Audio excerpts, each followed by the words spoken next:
vamos a prepararnos para la prédica. Se pueden sentar y los jóvenes se pueden ir a su clase. Y hoy ha sido un día largo, así que no se me vayan a dormir, manténganse despiertos. Si ven a alguien durmiéndose, dale un pellizco, dile: hey, despiértate que estás en la casa de Dios, ¿ok? ¿Se comprometen a hacer eso? ¿Sí? Perfecto. Pues bueno, hoy tenemos un tema basado en el primer libro de Juan, Primera de Juan 3. Y va a ser Primera de Juan de 3, del 1 al 10. Y vamos a comenzar con leyendo la lectura, la palabra de Dios, para entrar a esta enseñanza. Y la palabra de Dios comienza con 3:1. Dice: miren cuán gran amor nos ha otorgado el Padre, que seamos llamados hijos de Dios. Y eso somos. Por esto el mundo no nos conoce, porque no lo conocen a Él.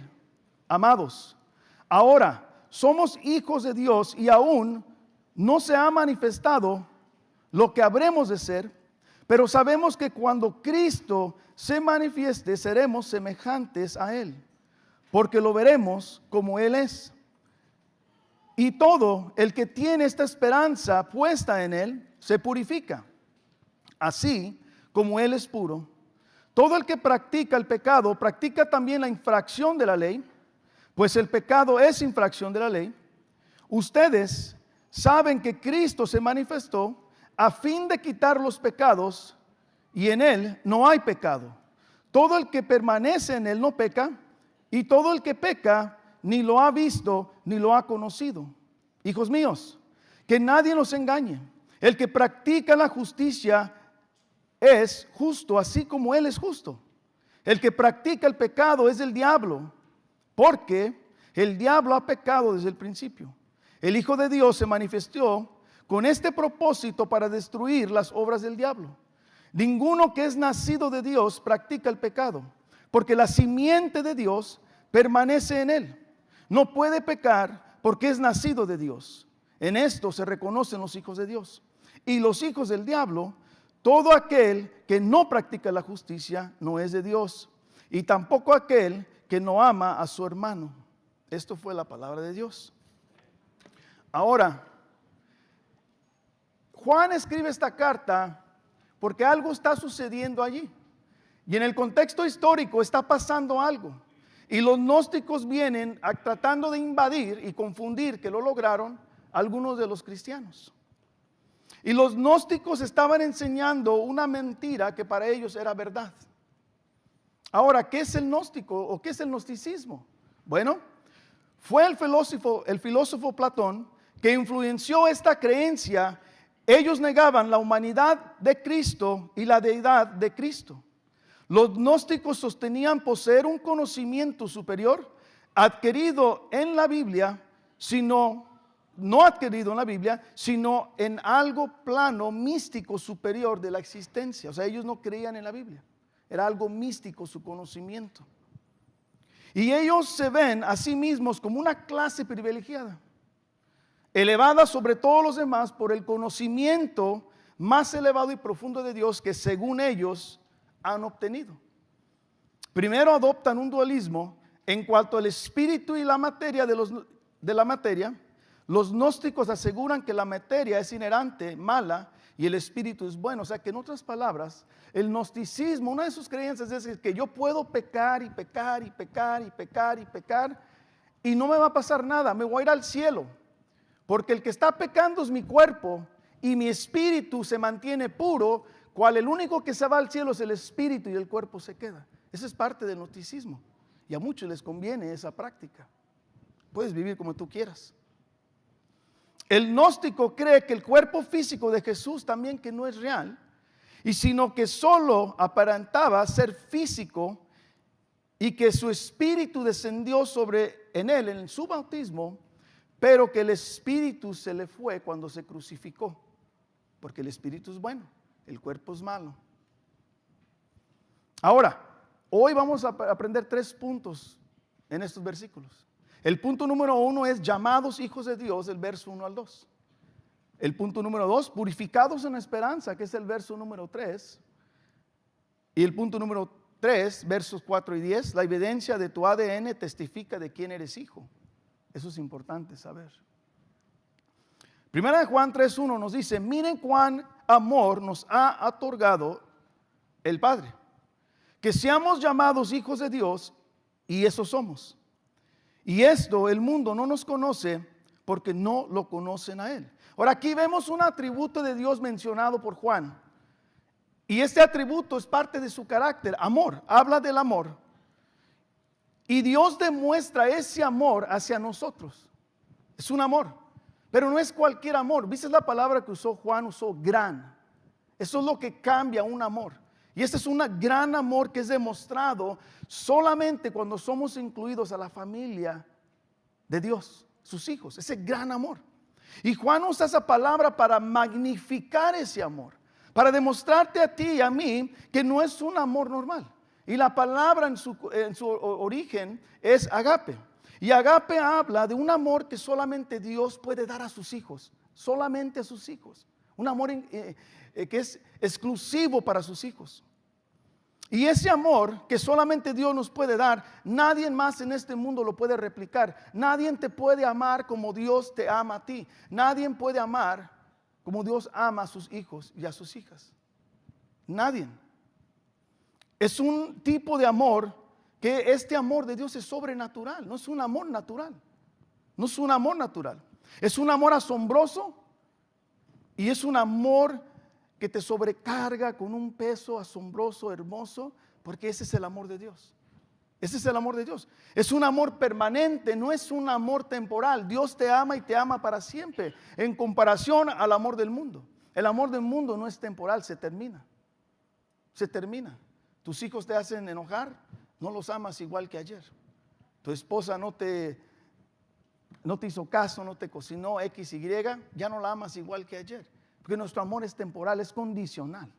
El amor de Dios es sobrenatural y es totalmente diferente. Y mira lo que nos dice Hebreos 13:5 al final. Dice, porque Él mismo ha dicho, nunca te dejaré ni te desamparé. Este amor nunca nos va a abandonar, nunca nos va a desamparar. Siempre va a estar con sus hijos y con sus hijas. Porque es un amor permanente. Y ese amor, ese gran amor de Dios, nos ha convertido en hijos y hijas de Dios por su amor. No son tus obras, no son mis obras, no son las obras de nadie. Dios nos escogió porque Él es soberano. Y porque Él nos ama, Él decidió hacernos hijos y hijas de la familia de Él.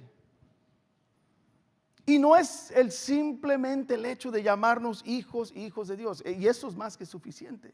Pero no es el hecho solamente de llamarte hijos y hijas. Viene algo más grande que eso. Con ese nombrado, con esa integración de la familia, viene algo más grande. Este amor de Dios nos integra a su familia. Somos miembros de una familia celestial. Y eso es algo que solamente podemos obtener porque Dios así lo desea con quien Él lo desea. Y no puedes hacer tú nada para ganarte este puesto. Porque este puesto somos elegidos por el amor de Dios. Y simplemente por eso. Y hoy en día, para demostrar una membresía, por decir, en un lugar tú te tienes que identificar, ¿verdad? Como miembro. Y esa membresía te otorga entrada, beneficios y X. Pero para demostrar que tú eres miembro de la familia de Dios, no hay tal dicha membresía. Y vamos a hablar ahorita sobre eso, pero lo que te va a testificar lo que tú eres son los frutos en tu vida. Ese es tu credencial, los frutos en tu vida. Y 1 Juan 3:2 nos dice, amados, ahora somos hijos de Dios y aún no se ha manifestado lo que habremos de ser. Pero sabemos que cuando Cristo se manifieste, seremos semejantes a Él porque lo veremos como Él es. O sea, primeramente quiero que tú veas la expresión aquí de Juan. Usa la palabra amados, amados. ¿Por qué? Porque Juan ama tanto al pueblo de Dios, porque a Juan le importa algo que sucedió con estos creyentes. Y estos creyentes fueron desviados por los gnósticos. Y Juan quiere introducirles la verdad otra vez, quiere asegurarles algo y quiere asegurarles la promesa de Dios. Y Juan quiere que regresen a los pies de Cristo y por eso usa amados, porque Él les ama, a Él les importa lo que está sucediendo en la vida espiritual de cada persona que se alejó de Dios. Ahora, Juan presenta a Dios como un padre, dice nuestro Padre. Y ese es un gran privilegio que ha sido otorgado a ti y a mí por parte de Dios, por ese gran amor, por ese gran amor. Y Juan confirma que aunque el mundo no nos reconoce como hijos de Dios, pero sí sabemos que somos hijos de Dios. ¿Sabes por qué? Porque Dios ya nos reconoció como hijos e hijas de Dios y no necesitamos el reconocimiento del mundo. Eso es lo que Juan te está confirmando, te está afirmando que si Dios dice que eres hijo o hija, a pesar de la doctrina falsa que te está dando otras personas. Ellos no cambian lo que Dios ya ha declarado. Y Juan quiere darte esa seguridad. Nos quiere dar esa seguridad. Y ahora, aunque tú y yo todavía vivimos en un cuerpo de dolor, de enfermedades, cansados, arrugados, como lo que nos quieras ver, pero Juan habla algo de la segunda venida. Está hablando de la segunda venida. Y dice que seremos semejantes a Cristo, ¿correcto? Pero nuestra semejanza no es física, o no quiero que crean que se van a parecer a Cristo, porque no habla del físico.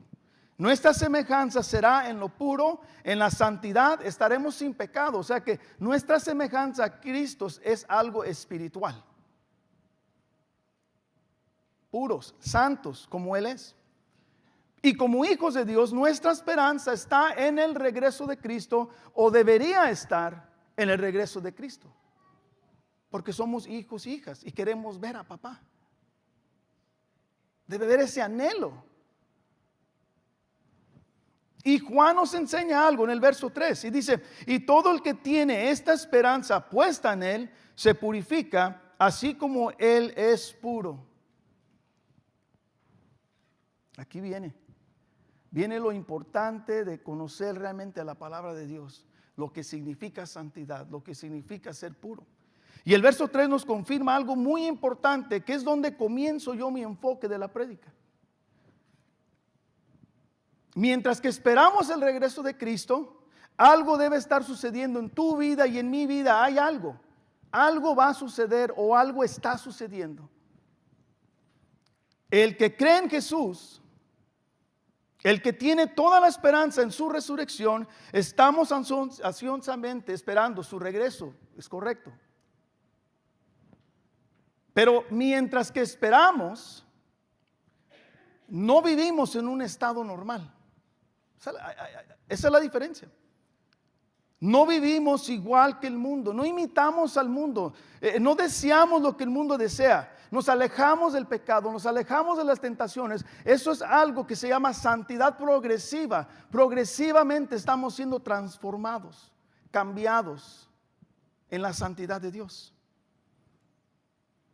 Y dice que purificándonos y debemos estar purificándonos en la palabra de Dios, en alabanzas, en oraciones, en comunidad con los santos. Cristo jamás fue impuro.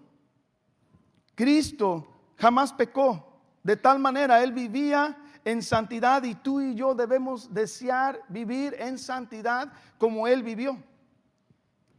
Y Juan nos habla de una esperanza que nos debería mantenernos puros, esta esperanza, así como Cristo es puro, dicen estos versos. Y mientras que esperamos, hay algo sucediendo. Y no es que ya eres salvo, sigues igual, tus hábitos no cambian, tu vida no cambia, tu carácter es igual de rudo, igual de agresivo, igual de hablar doble sentido, sigo en las barras, sigo en las discotecas, sigo en los strip clubs, sigo en todo eso. Eso no es salvación. Eso no es salvación. Nuestra esperanza debería producir cambios profundos en cada uno de nosotros. Mira, Juan dice en verso 3, el que está esperando se está purificando, así como Cristo es puro, dice la palabra de Dios. Y no dice espérate sentado viendo Netflix, viendo Facebook, yéndote de vacaciones o yéndote a visitar amigos y amigas en el chisme, ¿verdad? Edificándote en el chisme, pero no en la palabra de Dios. criticando a todo el mundo, criticando los pecados de los demás y olvidándote que tú eres un gran pecador también como él que está pecando. Así no crecemos en santidad. Cristo no se purificó escuchando también música mundana. Y lo que hablo, música mundana, no estoy diciendo que no escuchen toda música, pero hablo música que no te edifica. Música que denigra a la mujer, al hombre, música que habla de sexo, de borrachera. Eso es lo que yo hablo. Eso no te va a santificar, no te va a purificar. Yendo a los bailes, no te va a santificar, no te va a purificar. Cristo se mantuvo puro en total comunión con el Padre. Y dice, Él también conocía al Padre porque tenía relación con Él. Para Cristo no había nada más importante que una constante comunión con el Padre. Eso era su prioridad. Eso era. Ahora, la palabra nos enseña cómo tú y yo debemos mantenernos purificados. Y les voy a ilustrar con la palabra del Señor. Mira lo que dice. Primeramente, tú y yo debemos purificarnos en Cristo. Colosenses 3, 1 al 4 dice: si ustedes pues han resucitado con Cristo, busquen las cosas de arriba, donde está Cristo sentado a la diestra de Dios. Pongan la mira en las cosas de arriba y no en las de la tierra, porque ustedes han muerto y su vida está escondida con Cristo en Dios. Cuando Cristo, nuestra vida, sea manifestada, entonces ustedes también serán manifestados con Él en gloria. Número 1, en Cristo. Pero también necesitamos algo más, y se llama obedecer la palabra de Dios. La obediencia de palabra de Dios, fíjate, lo dice 1 Pedro 1:22, dice: puesto que en obediencia a la verdad ustedes han purificado sus almas para un amor sincero de hermanos, ámense unos a otros entrañablemente de corazón puro. O sea que estamos viendo aquí que la obediencia a Dios purifica nuestro corazón, purifica nuestra vida. El pecar ya no es un estilo de vida que lleva al cristiano, o no debe ser, no debe ser. Y el verso 4, Juan aclara estos puntos. Fíjate, 1 Juan 3:4 dice: todo el que practica el pecado, practica también la infracción de la ley, pues el pecado es infracción de la ley. Ahora, aquí vemos el resultado del pecado. El pecador está rompiendo las leyes de Dios. Quiero que entiendas. Ellos viven a su manera. Ellos viven como que si no hubiera mandamientos, como que si no hubiera una Biblia. Ellos viven de la manera que ellos se gozan, complacen su carne bajo el gobierno de su carne. Eso es un pecador. Y debería haber una distinción entre el impío y el cristiano. Hay una distinción. Y lo vemos en el libro de Levíticos. Les invito a que lo lean para que vean cómo fueron distinguidos el pueblo de Dios con los que no son de Dios. Hay una distinción. Hay distinción. Y la palabra practicar en el verso 4 habla de una rutina, un estilo de vida, pero también habla de celebrar el pecado. Y el impío practica el pecado porque es un estilo de vida. Es lo que está hablando aquí la palabra practicar. Es lo que ellos disfrutan todos los días, lo ven como algo normal, familia. No les afecta en lo absoluto estar mal con Dios. El pecado no les hace nada, son repelentes al pecado. Nada les pasa. Para ellos lo más importante es agradar al mundo y no a Dios. Esa es su prioridad. Y esta persona no vive bajo este gobierno hermoso de Dios, sino es gobernado por el mundo, por su carne, por la teología del mundo, ¿verdad? Doctrina del mundo y todo lo que el mundo cree y todo lo que el mundo ha fabricado. Fabricaron un Dios falso, como en los antiguos testamentos también. Ahora voy a aclarar un punto bien importante que no me gusta que expresen esto. Cuando hablan de un cristiano carnal, eso a mí choca conmigo, porque choca conmigo. Choca. Porque no puede haber un cristiano carnal. ¿Eres cristiano o no eres cristiano? Lo hemos visto en estos hermosos versos, que el que practica el pecado es del diablo y el que no es cristiano, punto y final. No hay un área gris, no hay un área gris aquí. Es palabra de Dios. Porque se vive complaciendo a él mismo con todo lo que el socialismo trae a ellos. Todo. Y el pecador está rompiendo la ley de Dios, está totalmente ignorándola. Infringir la ley es totalmente rechazar a Dios. Tú no tienes que decir verbalmente rechazo a Dios. Tu estilo de vida rechaza a Dios. Tus pensamientos, tu doctrina, todo lo que tú crees, todo lo que haces en contra de Dios es un rechazo automático de Dios. No hay un estado medio que hoy sí, mañana no, hoy sí, mañana no. Ese no es cristianismo. Ahora, los siguientes versos vamos a poder ver el poder de Cristo en las vidas de los creyentes. Y hay un cambio radical en aquellos que están en Cristo. O sea que todos los que creen en Él, su vida es transformada temporalmente, parcialmente, totalmente y eternamente. Esa es la diferencia. Ahora, 1 Juan 3, 5 al 6 nos dice: ustedes saben que Cristo se manifestó a fin de quitar los pecados, y en Él no hay pecado. Y todo el que permanece en Él no peca. Todo el que peca ni lo ha visto ni lo ha conocido.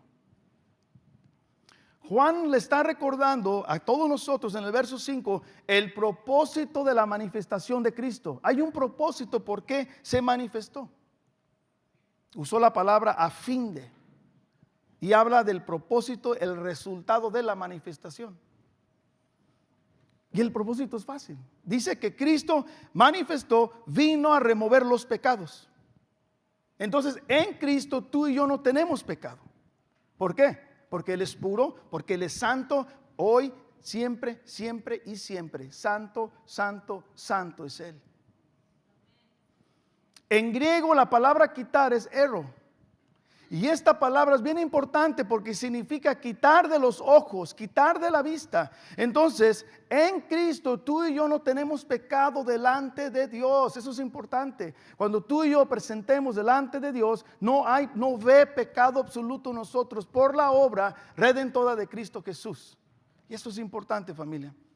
Y es un solo sacrificio que nadie pudo hacer, solamente Cristo, y ya se hizo, y ya no hay otro sacrificio que pueda hacer eso para aquellos que creen en Él. No hay uno solo más. Ahora, no solamente Cristo tiene el poder de quitar el pecado, familia. Hay algo más que viene con ese poder. Y ese poder de Cristo tiene también para quitarte el apetito del pecado, para que resistas el pecado, para que no caigas en pecado. Ese es el poder de Cristo que tiene para los hijos y las hijas de Dios. Pero Juan dice que todos los que permanecen en Él no pecan. Entonces hay una clave aquí. Hay una palabra clave aquí en estos versos y es permanecer. Todo el que permanece en Él no peca. Entonces, ¿qué es permanecer? ¿Qué significa? La palabra significa estar en un estado continuo, no en un estado temporal. O sea que un estado continuo significa una vida de oración, una vida de lectura bíblica todos los días de mi vida, alabanzas, integrarte en la iglesia, sus estudios bíblicos, los estudios que te dan, las clases que te dan. Eso es permanecer, estar continuamente conectada con Cristo, en Cristo. Y es lo que se está hablando Él. Pero y cuando tú y yo permanecemos, algo sucede. Algo sucede cuando tú y yo permanecemos en Cristo Jesús. Número uno, Él renueva tus deseos. En Cristo el viejo hombre ya no existe, hay un nuevo hombre en Cristo Jesús. El creyente ya no peca de una manera habitual. El pecado ya no tiene poder. Y nuestro carácter y mi forma de conducir mi vida es totalmente regenerada en Cristo. En Cristo. Y estos versos no hablan de que tú y yo seremos 100% perfectos y jamás vamos a pecar. Yo no quiero que se vayan con esa equivocación. Lo que sí es verdad es que tú y yo no deberíamos disfrutar el pecado. Ese es punto número 1. No lo deberíamos disfrutar. Deberíamos alejarnos de las tentaciones, correr de las tentaciones, vivir en una vida de arrepentimiento y estar conectado en Cristo todos los días. ¿Por qué? Porque nos dice Juan que el pecado no tiene poder y ese pecado no gobierna a los hijos de Dios. O no debería gobernarte. Ahora, ¿por qué? ¿Por qué el pecado no tiene poder? ¿Por qué no tiene poder con nosotros? Es fácil, familia, porque somos santificados en Cristo Jesús. Fíjate lo que dice Romanos 6:19, dice, hablo en términos humanos, por causa de la debilidad de su carne, porque de la manera que ustedes presentaron sus miembros como esclavos a la impureza y a la iniquidad, para iniquidad, así ahora presenten sus miembros como esclavos a la justicia para santificación. O sea que en otras palabras, o eres esclavo de Cristo o eres esclavo del diablo. Pero que somos esclavos, te lo garantizo, somos esclavos. Pero de Cristo o del diablo. Tú y yo debemos odiar el pecado en nuestras vidas. Debemos odiarlo, familia. Fíjate lo que dice el verso 6b, dice, ¿a qué se refiere cuando dice no lo ha visto y no lo ha conocido? Todo el que peca ni lo ha visto ni lo ha conocido, nos está diciendo Juan. Ahora vamos a cambiar nuestro enfoque al pecador. La palabra visto en griego es orao, que significa discernir claramente o experimentar. Por eso dice Juan que el que no lo ha visto ni lo ha conocido. ¿Por qué? Porque estas personas siguen pecando en un estado habitual, todos los días, pecado. Y es porque ellos no reconocen a Cristo que es su Señor y es su Salvador. No lo reconocen, el pecador no lo reconoce como su Rey, como su Salvador. Y todo aquel que está desconectado de Cristo está muerto espiritualmente, lo vemos en Romanos. Estamos muertos, todo que estamos en pecado. Y ellos no han experimentado lo que tú y yo hemos experimentado. Ellos no han sido transformados, ellos no han sido cambiados, sus vidas no han sido santificadas y por eso disfrutan el pecado, por eso viven en un pecado habitual, por eso viven de tal manera, porque no son regenerados. Ahora vamos a ver unas características de los hijos de Dios. En 1 Juan 3:7 dice, hijos míos, que nadie nos engañe. El que practica la justicia es justo, así como Él es justo. O sea que Juan está aclarando un punto súper importante para ti y para mí. Y él nos deja saber que hay un parecido entre el Padre y el Hijo. Es decir, que el Hijo debe actuar como el Padre. El Hijo debe actuar como el Padre. Dice, el que practica la justicia es justo, así como Él es justo. ¿Quién es? Cristo. Cristo. Ahora, ¿qué es practicar la justicia? ¿Qué significa cuando Juan dice el que practica la justicia? Justicia habla de integridad, una vida de integridad, una vida de rectitud, una vida que demuestra el carácter de Cristo en ti. Eso habla de la rectitud y se resume en pocas palabras. Cuando tú ves justicia, habla de actuar como Dios exige en pocas palabras. Eso es lo que significa la palabra justicia. Es vivir una vida en obediencia a Dios, es caminar en los estatutos de Dios. Eso es obediencia. Y es claro que el que realmente está en Cristo, vive de una manera totalmente diferente al que no está en Cristo. Es notable, es diferente. El que es de Dios vive como Dios lo ha designado, como Dios manda. El que vive en desobediencia está viviendo como ¿quién? Como el diablo lo ha dictado. Y gracias a Dios que no son palabras mías, son palabras de Dios. Y en el verso 8 vemos el contraste. Vemos un contraste en vivir como Dios ha establecido y vivir como el diablo. Hay un contraste aquí en el 1 Juan 3:8. Dice, el que practica el pecado es del diablo, porque el diablo ha pecado desde el principio y el Hijo de Dios se manifestó con este propósito para destruir las obras del diablo. Juan es claro, el que practica el pecado es del diablo. No se puede ni apelar eso. Nadie cambia la palabra de Dios. Nadie. Juan nos da la razón, porque el diablo ha pecado desde el principio. El Padre, el Hijo es como el Padre, si no les dije, desde el principio. Y el Hijo está imitando al Padre. Y la palabra clave aquí que hace una gran diferencia y separa a los hijos de Dios y los hijos del diablo es la palabra practica. La palabra practica. La palabra practica es un verbo presente activo, es una persona que vive en el pecado. Esa es la diferencia, practicar, vives en el pecado.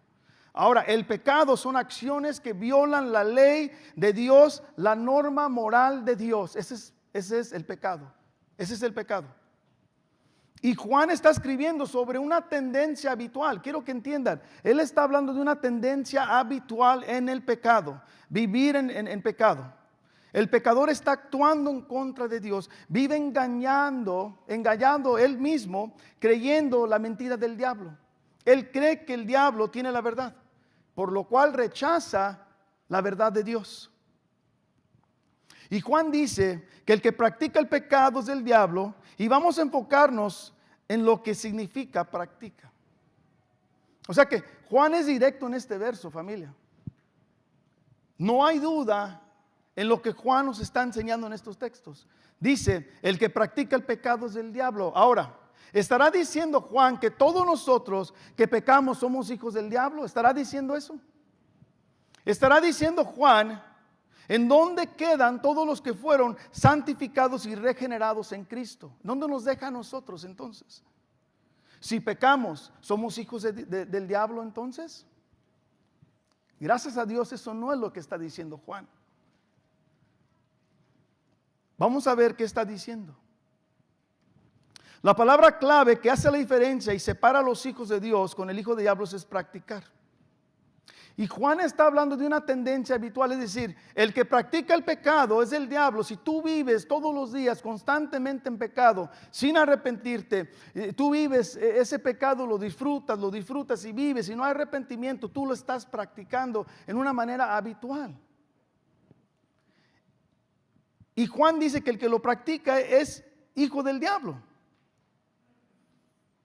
Ahora, el hijo del diablo engaña. Es una persona que hace fraude. Es enemigo de la justicia de Dios. Él rechaza y vive en totalmente desobediencia. Y también tuerce los caminos de Dios. Y en el verso 8 vemos el poder de Jesucristo, cual nos trae esperanza a nosotros los creyentes. Fíjate lo que dice. Empezó, el que practica el pecado es del diablo, porque el diablo ha pecado. Porque desde el principio el Hijo de Dios manifestó, y aquí es donde dice, el Hijo de Dios se manifestó con este propósito para destruir las obras del diablo. Esa es nuestra esperanza. Ahora vamos a comenzar por qué el Hijo de Dios es diferente al hijo del diablo. Hay una diferencia. Cristo ha logrado algo que nadie más puede lograr en nuestras vidas. Él lo logró. El Hijo de Dios, Jesucristo, se manifestó con un propósito, y es que para destruir la obra del diablo, para quitarla, para borrarla, para que ya no vuelva a existir. Y porque Jesucristo se manifestó, ese pecado es removido, ese poder ya no hay en sus hijos y en sus hijas. Primera Juan 3:10 nos dice, ninguno que es nacido de Dios practica el pecado, porque la simiente de Dios permanece en él. No puede pecar porque es nacido de Dios, Y en esto se reconocen los hijos de Dios y los hijos del diablo, que todo aquel que no practica la justicia no es de Dios, tampoco aquel que no ama a su hermano. O sea que Juan nos lleva a la doctrina de la regeneración en estos versículos. Y el Nuevo Diccionario Bíblico nos dice lo que significa regeneración. Y dice, un acto drástico del Espíritu Santo sobre la naturaleza humana caída, que conduce a un cambio en toda la perspectiva de la persona. Ahora puede describirse como un hombre nuevo que busca y encuentra y sigue a Cristo. Esto es una persona regenerada. Y el verso 9 nos presenta la gran razón en que tú y yo no vivimos de una manera habitual. Familia, escuchen esto. Hay una razón el por qué tú y yo no vivimos en pecado. No es un hábito. No es un hábito. Y Juan usa la palabra nacido y significa el papel masculino en la concepción, en el nacimiento de un niño, ser el padre de procrear, engendrar. Es lo que está hablando allí. Entonces, ¿por qué no podemos pecar, familia? Aquí está escrito. Y dice, porque la simiente de Dios permanece en Él. ¿En quién es Él? En los santos, en los santificados, en los regenerados, en ti y en mí. La simiente de Dios está en nosotros y somos nacidos de Dios. Somos renacidos. Fíjate lo que dice Spurgeon. Dice, no puede pecar porque ha sido engendrado por Dios. La nueva naturaleza que Dios pone en nosotros nunca peca. No puede pecar porque ha sido engendrado por Dios. ¿Qué? ¿Qué dirías? ¿Un cristiano nunca peca? No, con la nueva naturaleza. La nueva naturaleza no peca, la vieja naturaleza peca. Son las tinieblas las que son oscuras. La luz no es oscuridad. La luz siempre luz. No es posible que el Cristo que mora en nosotros pueda pecar. El pecado que hay en el creyente proviene de los restos de la corrupción. El espíritu implantado nunca puede pecar, nunca puede tener comunión con el pecado, como tampoco la luz puede tener comunión con las tinieblas. O sea que tú y yo, familia, tenemos algo que nadie más tiene o que los hijos del diablo no tienen, y se llama la simiente de Dios. La simiente de Dios está en ti y en mí. ¿Y qué es la simiente de Dios? Es la naturaleza divina de Dios.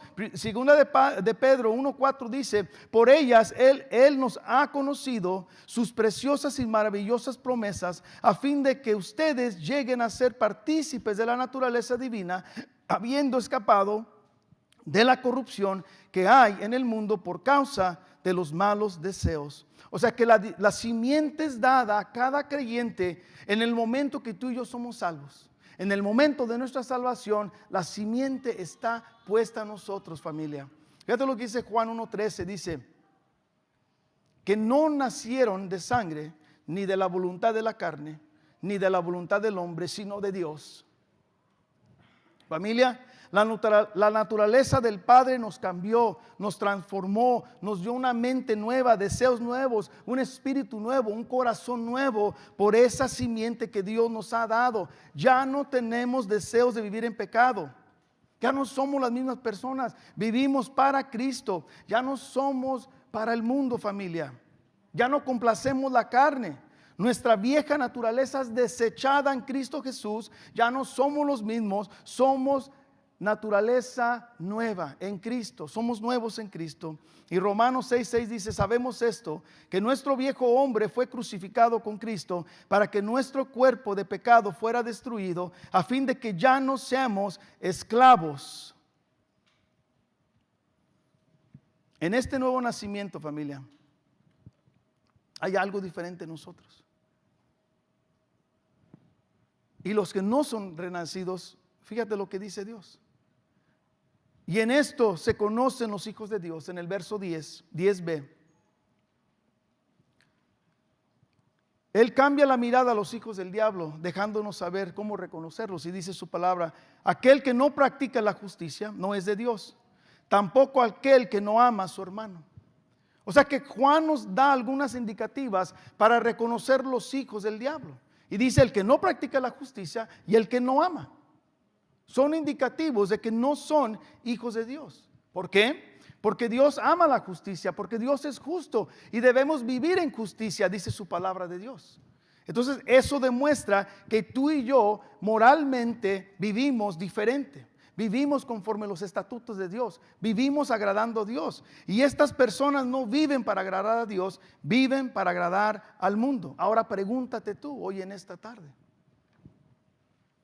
¿practicas la justicia de Dios? Habla también el que no ama. El que no ama es que no sientas tú un aprecio para una persona, que no te importe, que no te interese la persona. De este es el amor que está hablando. ¿Te interesa la congregación? ¿Te interesa tu iglesia? ¿Qué es lo que dice Spurgeon? El que no ama a su hermano, y dice esto: un espíritu no amoroso es también autocondenatorio por ser un espíritu no santo. De hecho, la falta de amor es falta de rectitud. Habla justicia, rectitud, justicia. Hay algunos que profesan ser tan justos que condenan a todos los demás y no tienen compasión de los que sufren por su culpa. Pero una cosa es odiar el pecado y otra cosa es odiar el pecador. Que tu indignación arda contra todo lo que es malo, pero hacia aquel que ha hecho el mal, ten siempre el suave pensamiento de la piedad y ruega por él para que deje su pecado y se vuelva a Dios misericordioso. Y dice, puede ser difícil llegar a este punto, pero siempre debe haber esa feliz mezcla en la mente y el corazón del Hijo de Dios: amor al pecador y odio a su pecado. Y con esto concluyo. Todo que realmente renacido demuestran frutos en su vida. Y estos frutos son frutos agradables a Dios. Hay un cambio radical en todos los que son santos. No podemos renacer espiritualmente si no es a través de la obra redentora de Cristo. No podemos. Necesitas a Cristo. Necesitamos a Cristo. Necesitamos vivir en una vida de arrepentimiento, creer en Él y vivir una vida santa. No podemos decir que amamos a Dios amando las cosas del mundo. Tienes que rechazar al mundo y poner tu enfoque en las cosas del cielo, dice su palabra.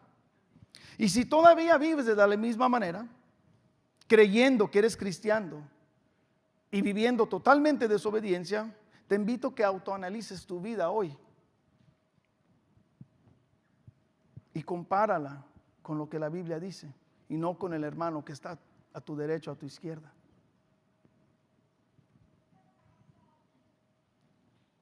Si tú eres una persona no salva y estás cansado de vivir de la manera que vives, ya no quieres vivir igual, yo te digo hoy que hoy es el día de salvación, dice su palabra.